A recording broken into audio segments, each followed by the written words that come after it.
Flash report. An unprecedented administrative purge has quietly executed a total seizure of absolute authority inside the British monarchy, altering the balance of power forever.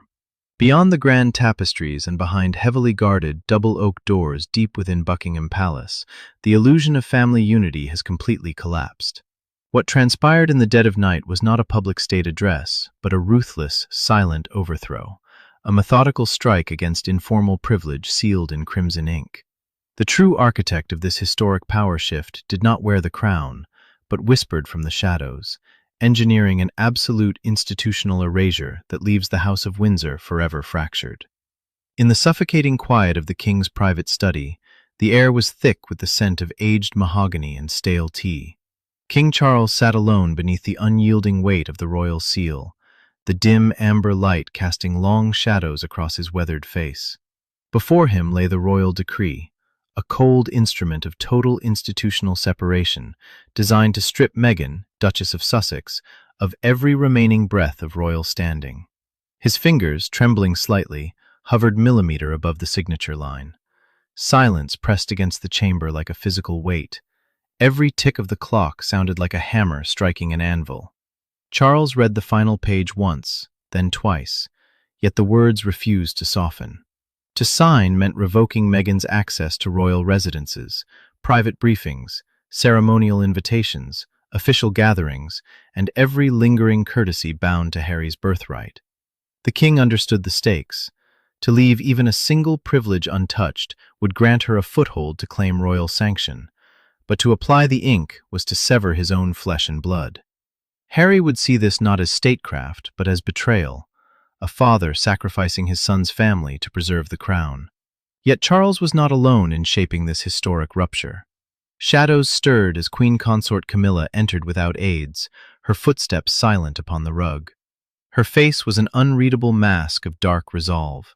For months, she had quietly maneuvered through the corridors of power as the mastermind behind this final reckoning. She placed a thick red folder upon the king's desk, beside his hesitating hand. Inside lay a compiled dossier, security logs, access arrangements, and explicit examples of informal courtesies Meghan could still leverage against the household hierarchy. Camilla's voice, low and sharp, cut through the stillness. She reminded the monarch that a house divided cannot stand, that leaving even one door cracked open invited institutional ruin. In that silent room, as non-verbal signals passed between sovereign and consort, Camilla insisted there could be no compromise, framing Meghan as an existential threat to the throne. Trapped between fatherly grief and institutional survival, the king surrendered. His hand descended, the pen scratching against parchment, leaving a dark, indelible signature. Hours later, across the Atlantic, the seismic wave hit. Inside her Montecito residence, Meghan held the formal notice, its heavy paper bearing the royal watermark. At first, she assumed it was merely another restriction on title usage in public ventures. But as her eyes scanned down the page, reaching the paragraph confirming that every remaining privilege had been terminated, her breathing hitched. Her expression tightened into a mask of cold disbelief. Her hands shook as she placed the document on the table, picked it up again, and reread the exact lines, as though willpower could force the ink to change. The reality was merciless. She had been stripped of her final symbolic ties, reduced to a private individual with zero standing inside the monarchy. Harry stood just steps away, frozen, his jaw set, unable to utter a single word that would not deepen the catastrophic wound. When Meghan finally looked up, her voice quivering with quiet fury, she asked if his father had truly understood how final this document was. Harry looked away, unable to meet her gaze. Pressed again, the prince admitted the ultimate cruelty. Charles had personally authorized every single clause. That revelation transformed Meghan's shock into deep, resonant anger. Palace officials could be blamed for procedure, but this total rejection had come directly from family. Harry remained silent when she asked if his father had hesitated, if he had remembered what Harry had already sacrificed. That silence wounded her deeper than any official decree ever could. Meanwhile, back inside the silent walls of Buckingham Palace, Charles felt no sense of victory. Latching onto a fading echo of the past, the king lifted an old photograph of Harry as a boy, studying his son's face for several long, agonizing seconds. He reached toward the telephone, his hand trembling as he contemplated calling Harry to explain. But his hand froze before touching the receiver. Any explanation would sound like hollow justification. Any apology would dismantle the authority he had just sworn to uphold. He set the photograph down, staring into the dark corner of the room, crushed under the weight of a duty that felt indistinguishable from cruelty. Beyond the immediate shock of the administrative purge, the machinery of palace power was propelled by a far older, deeper conflict, one systematically cultivated behind closed doors. Queen consort Camilla carried a bitter quietude forged through decades of relentless public scrutiny, hostile comparisons, and the brutal demands of a royal hierarchy that tolerated no weakness. In Meghan's global star power and unpredictable independence, Camilla saw an existential threat to the delicate legitimacy she had spent half a lifetime rebuilding. Her stance was publicly framed as institutional preservation, but beneath the regal stoicism lay a cold, deeply personal determination. She understood that every surviving courtesy left in Meghan's hands was not a harmless symbol of family goodwill, but a tactical weapon waiting to be wielded against the crown in the court of world opinion. When Prince William was first briefed on the decree, he reacted not with emotional outbursts, but with the chilling analytical detachment of a future king. Standing alone in his private study at Kensington, he systematically reviewed the official papers, searching for the true lineage of the order. He neither praised the terms nor offered sympathy for his brother. Instead, he asked a single, quiet question of his chief advisor. Who had drafted the final recommendations? When a confidential briefing confirmed that Camilla had held a series of unannounced, closed-door consultations with the king shortly before the document was signed, William understood the political reality instantly. This was no routine administrative cleanup. A hidden hand had subtly guided the sovereign, exploiting Charles's deep-seated fear of instability to execute an absolute institutional removal. To comprehend the true origin of this point of no return, one must look past the official paperwork to a dimly lit corridor inside St. James's Palace months earlier. The occasion was the fictional Commonwealth Legacy Ceremony, a tightly choreographed display of royal order where every entrance, seating position, and receiving line assignment had been calibrated to reflect strict constitutional rank. But moments before the arrival of international guests, the carefully maintained facade shattered. Meghan arrived expecting to be positioned in the formal royal receiving line alongside senior working members of the family. To the palace administration, placing her there would signal continuing official authority without responsibility. To Meghan, her exclusion felt like an intentional, public erasure of her historical status. The atmosphere inside the holding room turned razor-sharp as Meghan confronted the Lord Chamberlain. Standing before the senior official responsible for managing the crown's grandest public functions, her voice remained dangerously calm. She asserted that she would not be hidden in the shadows, or positioned as though she had never belonged to the royal house. The Lord Chamberlain, unyielding and impassive, repeated that the arrangements had been personally approved at the highest level and could not be altered. Harry, feeling the walls closing in, stepped between them, his hands trembling as he quietly urged his wife to lower her voice before foreign dignitaries witnessed the rupture. But his plea only redirected her anger. Turning on him in a scathing whisper, Meghan accused her husband of surrendering her dignity to appease a family that viewed her with perpetual disdain. Watching the confrontation from a few paces away, Camilla moved with quiet, terrifying purpose. Approaching the pair without aids, her presence instantly brought a suffocating silence to the room.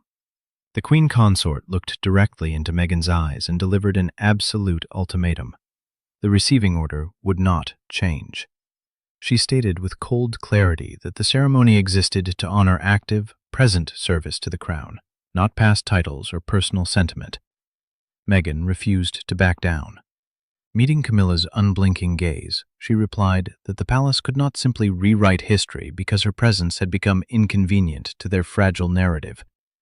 It was in that high-stakes, silent room that Meghan delivered the sentence that changed everything, a declaration that would echo through the palace corridors like a death knell.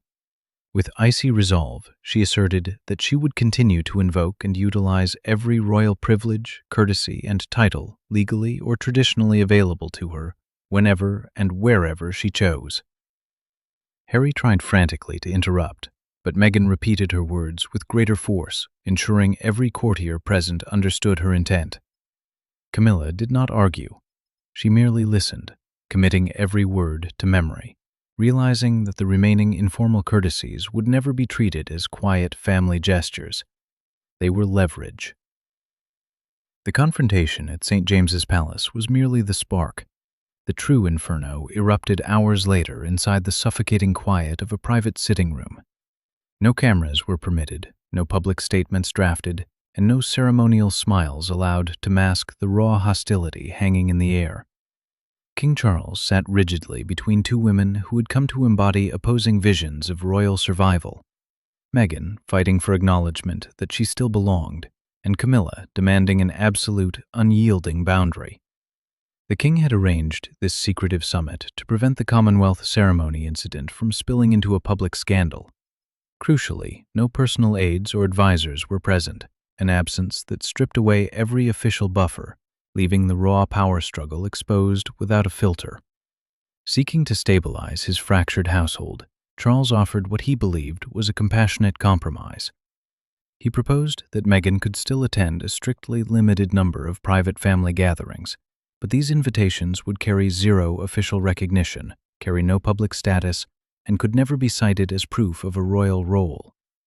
The offer was meant to preserve a thread of personal connection, but to Meghan, it was an insult disguised as mercy.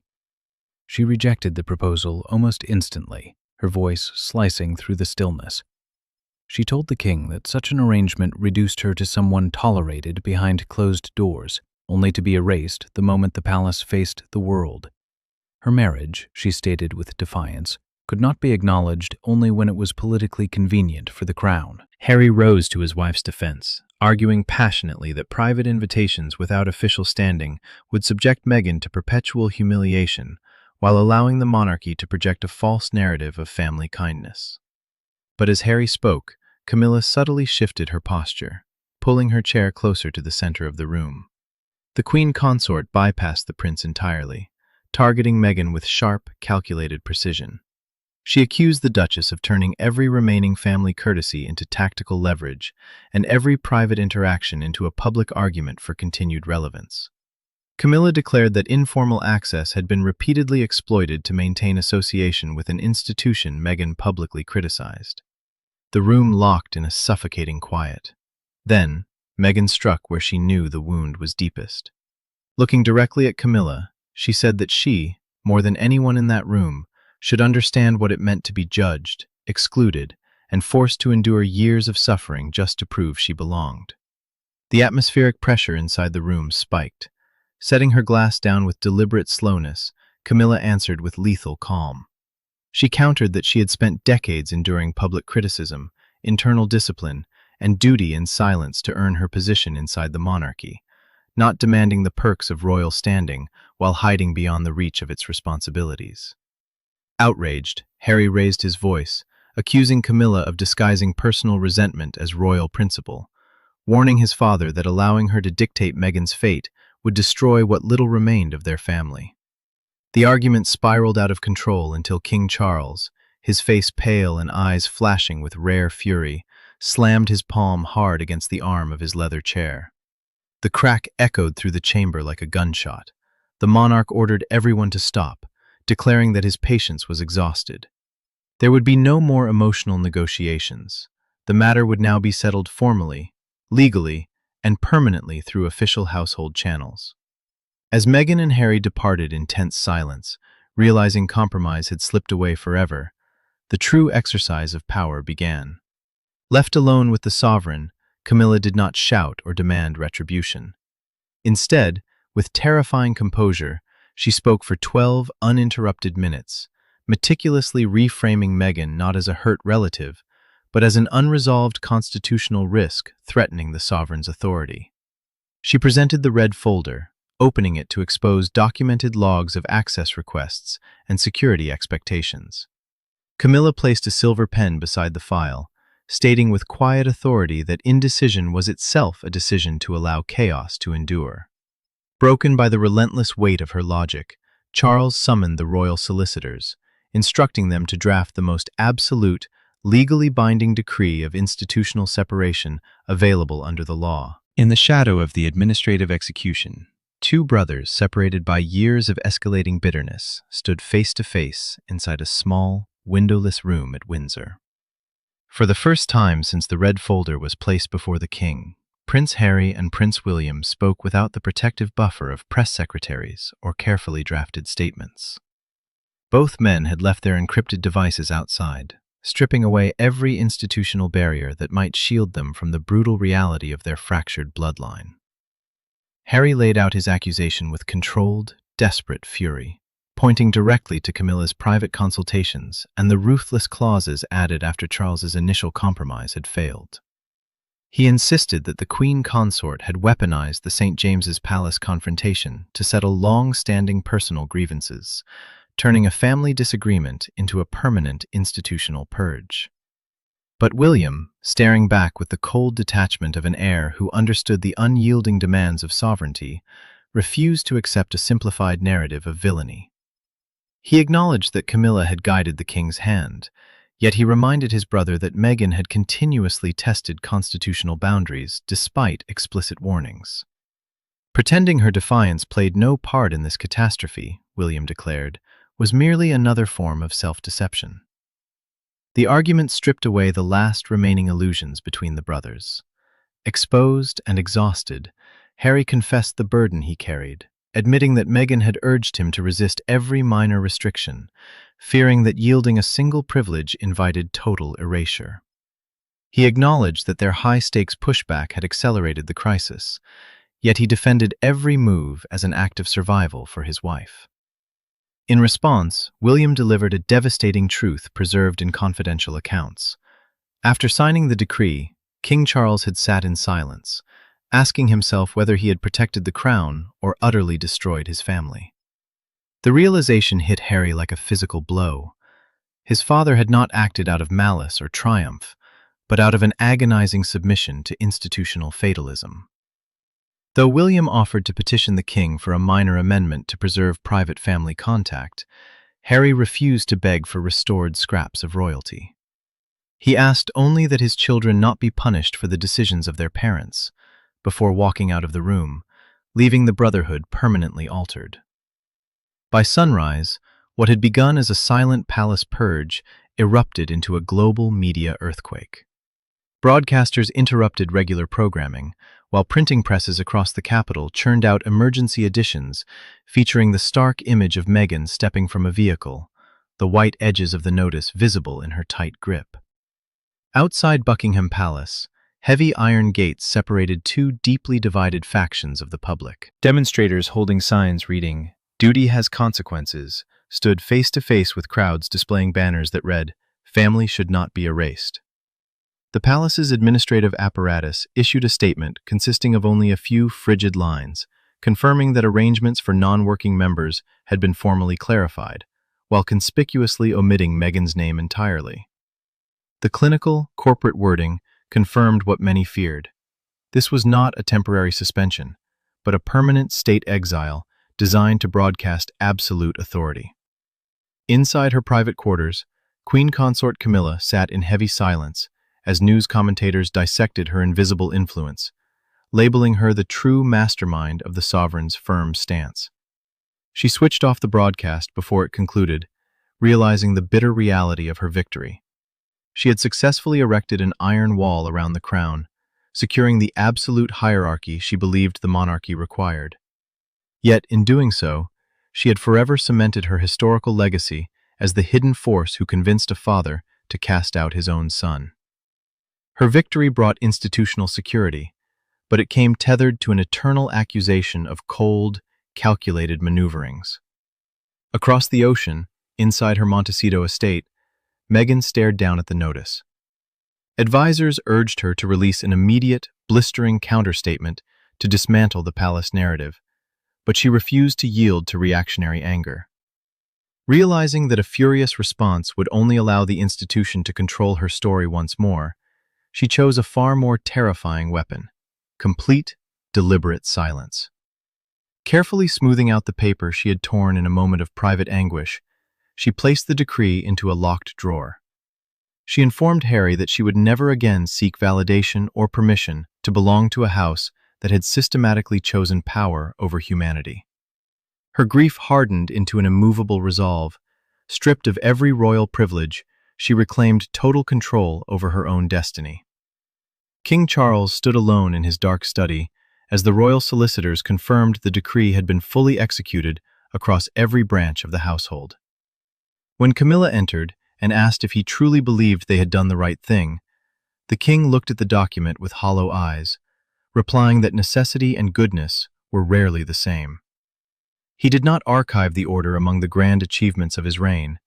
Instead, he locked it away in a dark cabinet, crushed by the knowledge that while he had saved the crown, he had destroyed his own home. Prince Harry's final written message arrived hours later, a quiet vow to defend his marriage at all costs, while keeping one fragile line of contact open strictly for his children. The monarch read the letter twice, placing it beside his private desk, a permanent ghost of the family he could never make whole again. Thus, the final royal door slammed shut, not with the fanfare of victory, but with the cold, tragic certainty of an empire that preserved its authority by sacrificing its own heart. If you enjoyed this deep exploration of